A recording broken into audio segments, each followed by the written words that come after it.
Dans un document officiel publié par l'ambassade du Rwanda aux États-Unis, Kigali reconnaît pour la première fois une coordination sécuritaire avec le M23, un mouvement rebelle actif dans l'est de la RDC. Cette déclaration marque un virage notable, alors que le Rwanda a toujours nié soutenir le M23 depuis le retour du groupe armé en 2021.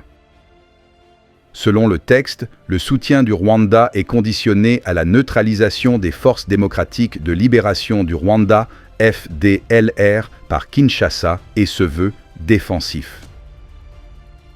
Le document précise que l'AFC/M23 est un groupe congolais indépendant qui a ses propres griefs légitimes contre Kinshasa, incluant assassinat, viol et discrimination systématique envers les populations tutsi congolaises, des engagements non respectés dans d'anciens accords de paix et l'exclusion des processus politiques.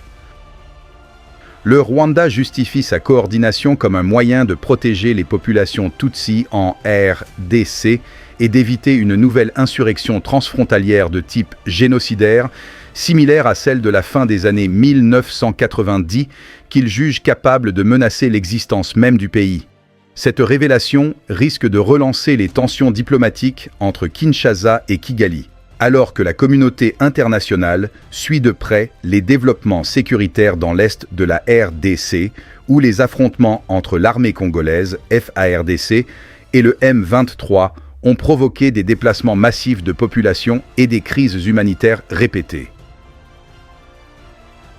En admettant officiellement pour la première fois d'entretenir une collaboration sécuritaire avec le M23 afin d'empêcher toute résurgence d'une insurrection génocidaire transfrontalière, il est clair que cela confirme le narratif de la RDC selon lequel l'AFC/M23 est supplétif, un mouvement sauvons le Rwanda au Congo.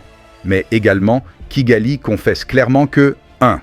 Le massacre de plus de 172 civils à Kishishe, 2. Les massacres de plus de 300 civils à Binza dans le territoire de Rutshuru, 3. Les massacres de plus de 200 civils à #Karuli. Kalake dans le Nyiragongo, 4. Le massacre plus de 2500 civils dans le groupement de Tongo, Bambo, Bukombo, Mutanda et Bishusha, et l'incendie des maisons dans la chefferie de Bwito depuis décembre 2022, 5. Le massacre d'environ 10 000 civils tués en l'espace de 3 jours à Goma, selon Kinshasa, 6. Le massacre de plus de 1500 civils lors de sa progression sur Uvira, 7. La provocation de déplacement de plus d'1 million des civils. Si le Rwanda reconnaît officiellement ou est formellement établi par des preuves internationales qu'il collabore avec le M23, voici les principales conséquences possibles. 1. Conséquences diplomatiques. Isolement international accru, perte de crédibilité auprès de l'ONU, de l'Union africaine, de l'UE et de partenaires clés. Tensions diplomatiques graves avec la RDC et ses alliés. Possible rupture ou gel de coopération bilatérale, sécurité, commerce, aide. 2. Sanctions économiques et financières. Sanctions ciblées contre des responsables politiques ou militaires. Gel des avoirs, interdiction de voyager. Réduction ou suspension de l'aide internationale. Budgétaire, militaire, humanitaire. Pression sur les investissements étrangers donne une baisse de confiance des investisseurs. Impact négatif sur la monnaie, l'emploi et le coût de la vie à long terme. 3.